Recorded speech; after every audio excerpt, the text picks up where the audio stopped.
Salut à tous, bienvenue dans cette nouvelle vidéo. Nono est avec nous, salut Nono. Salut Sacha. Alors Nono, comme tu le sais, hein, c'est une grande semaine au niveau fight, au niveau sport de combat. Bon, t'as donné ton analyse sur Baki Doumbé. C'est au tour de Ngannou contre Joshua. AJ qui a fracassé en un round et demi Francis Ngannou, qui en a fait de la pâtée pour chien. Déjà KO, TKO au premier round. Au deuxième round, AJ l'a fumé, l'a fracassé, l'a humilié, l'a explosé. Ngannou ne voyait plus clair. Je crois que dans ses rêves, il voyait Tupac quand il s'est tombé par terre. Et là, très clairement, ça a été une boucherie. Encore tout ça pour ça, Nono. Tout ça pour deux rounds, même pas. Alors que le match a commencé avec 2 heures de retard. Bon, bah, définitivement, hein, Francis Ngannou a voulu faire de la boxe anglaise pour toucher son chèque. Il a pris 20 millions contre Fury. Fury qui avait quand même, on va pas se mentir, complètement négligé et sous-estimé Francis Ngannou. C'est pour ça que Ngannou avait créé la surprise, hein, en mettant TKO Monsieur Fury et en allant jusqu'au 10e round. Il a tenté sa chance contre Joshua. Bon, c'est un guerrier, il a peur de personne, mais voilà, on l'a vu que la différence technique en boxe anglaise a fait la différence. Joshua, c'est un tank. Et à l'arrivée, je pense que Ngannou devrait retourner vite au MMA, même si la boxe, très clairement, ça rapporte beaucoup plus. Hein. Il a touché 20 millions d'euros, alors qu'en UFC, il touchait 600 000, mais là, il va aller au PFL, il touchera plus. Mais qu'est-ce que tu as pensé, très clairement, de cette démonstration de Joshua contre Ngannou, Nono, très rapidement? Les pendules sont remises à l'heure. Hein. C'est que du business tout ça. À ceux qui pensaient que Ngannou, après sa victoire contre Fury, allait faire son chemin en boxe anglaise, eh ben non, on savait que c'était pas possible. Fury a complètement, tu l'as dit d'ailleurs, a complètement négligé l'entraînement, a complètement négligé ce combat. Et voilà, bon bah là, les pendules sont remises à l'heure tout simplement. En plus de ça, il est mal tombé, et quand il est mal tombé, quand il est tombé par terre, il était vraiment très très très mal. Hein. Je pense qu'il a vu les étoiles, hein, très clairement. Hein. Il a été sonné, il a été touché, et puis c'est un rock quand même, malgré tout, c'est un rock.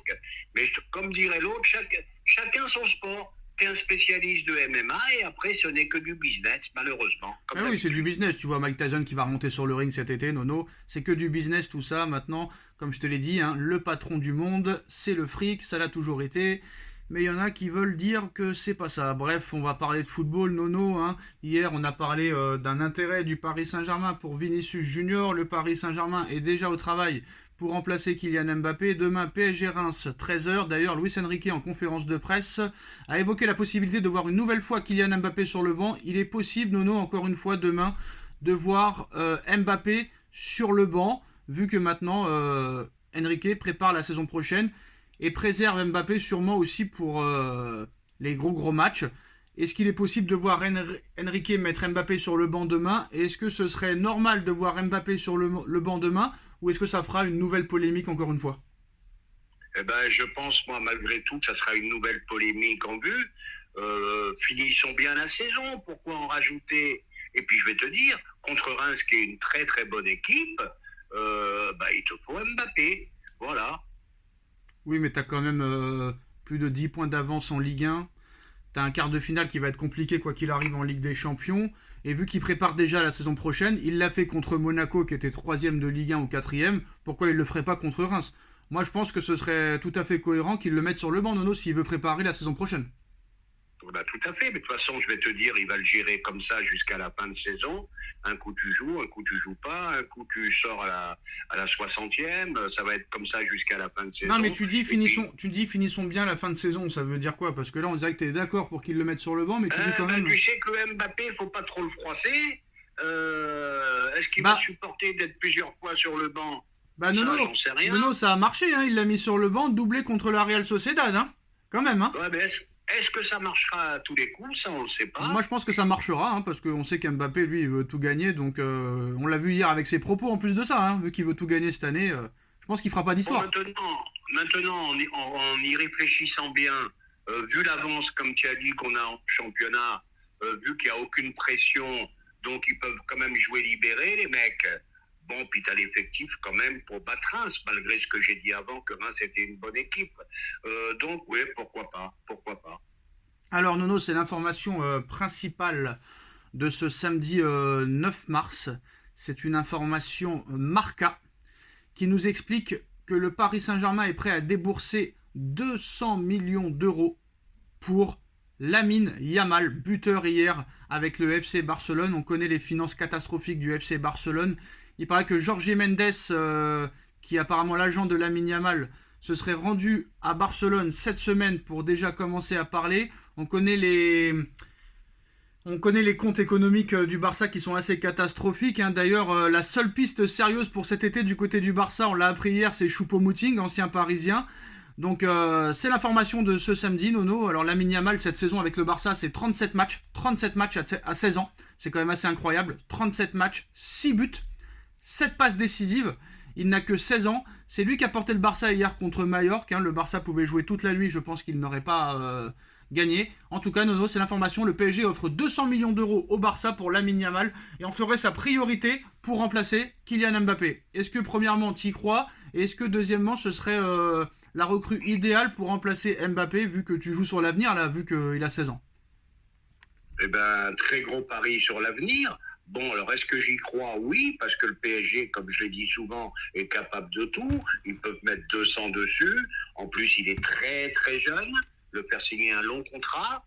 Bon, très très grosse qualité. Magnifique joueur. Bon, maintenant, on va se calmer un petit peu. Il faut qu'il confirme quand même. Voilà. Mais pourquoi pas? Pourquoi pas? Alors, il y en a qui voient en lui le nouveau Léo Messi. Alors on voit... Vas-y. Alors, il ne faudrait peut-être pas aller trop vite, mais à confirmer, mais de grosses qualités. Futur très très grand joueur.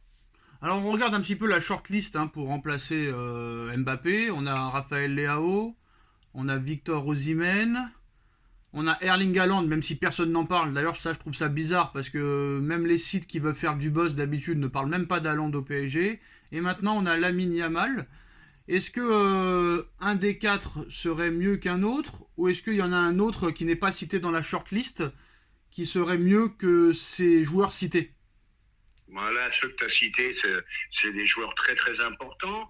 Bon, pour en revenir à Haaland, malheureusement, j'ai encore lu ce matin, je ne sais plus dans quel article, j'ai lu que vraiment il n'a pas lâché l'affaire, il veut jouer au Real lui aussi. Bon, voilà, ils veulent tous aller au Real. C'est un petit peu ça les difficultés de Paris. Quand il faut choisir entre les deux, on choisit le Real. Voilà, autrement, on se contentera bien d'un petit Osimhen, on se contentera bien d'un petit Barcelonais. Voilà. Moi, je pense que c'est n'importe quoi, Haaland. Si Mbappé va au Real, Haaland, il voudra plus aller au Real, ça c'est sûr et certain. C'est pour ça que je pense que le PSG va arriver en surprise sur le dossier Haaland.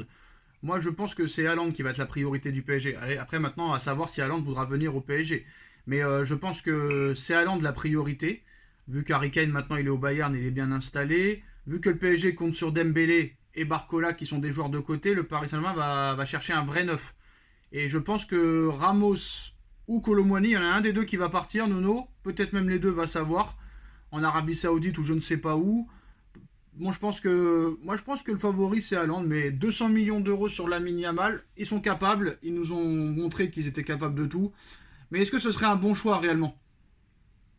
C'est un choix sur l'avenir, voilà. C'est vraiment un pari sur l'avenir, voilà. Moi, je pense que ça va être un très très grand joueur, un très grand attaquant. Bon, maintenant, comme j'ai dit, il faut aller doucement. Regarde au début, Pedri, comment il s'appelle l'autre? Il y avait Pedri et l'autre.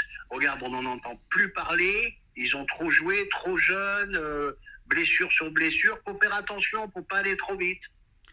Alors, Lenny Yoro veut jouer au Real Madrid, malgré qu'il ait reçu beaucoup d'offres d'autres clubs. Le Real Madrid veut absolument le signer. Le Real est prêt à proposer 40 millions d'euros au LOSC.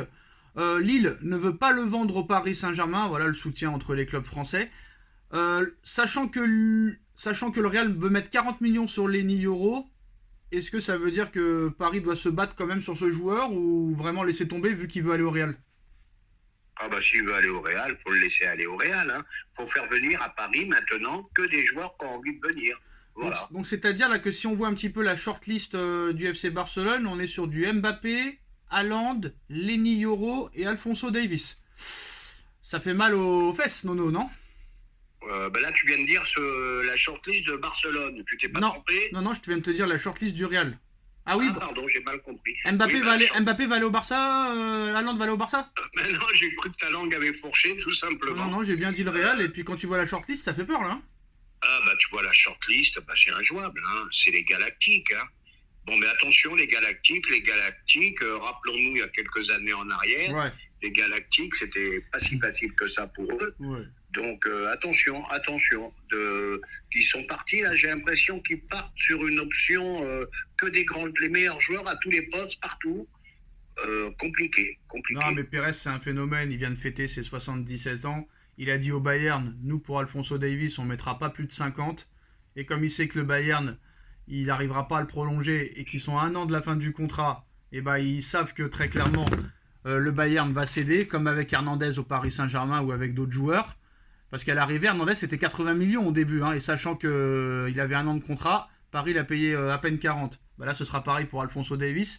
Ce sera 40 ou 50. Et pour moi, il vaut beaucoup plus. Lenny Yoro, il est à un an de la fin de son contrat. Et ça, Pérez le sait. Et vu que Lille ne veut pas le vendre au PSG, bah, il sait très bien que c'est lui qui va attirer. Mbappé gratuit. Haaland, il a une clause de 100 millions. C'est définitivement le meilleur président de l'histoire du football, Nono. Ah, ben c'est un maître, hein, c'est un maître dans son métier. Président extraordinaire. Bon, mais maintenant, attention, faut tenir compte aussi du contexte. Paris est réputé comme un club, un puissant fond qui a tout l'argent qu'il faut. Donc, quand c'est 40 pour le Real, et ben c'est 70 pour Paris. Donc, on part quand même avec un handicap. Et puis bon, hein, faut dire ce qu'il faut dire. Le Real Madrid, pardon, est encore un club beaucoup plus grand que le PSG. Mais il le sera toujours, de toute façon. Oui, quoi qu'il arrive. À moins que le PSG gagne 14 Ligues des Champions d'affilée. Ce qui paraît quand même assez Oh, improbable. Hein, Nono? 14, ça me paraît beaucoup. Si on en gagne une, c'est beau déjà. S'ils en gagnent 14, on sera plus là, de toute façon, on sera plus né. Hein. On sera. Oui, on sera plus là, on sera plus On là. sera plus là. Bah voilà les postos, c'est la fin de cette vidéo. Voilà toutes les informations du jour. Dites-nous en commentaire ce que vous en pensez. On like, on partage, on commente, on s'abonne. On se retrouve très vite pour une nouvelle vidéo. Merci Nono et merci à tous. Tchuss. Merci Sacha.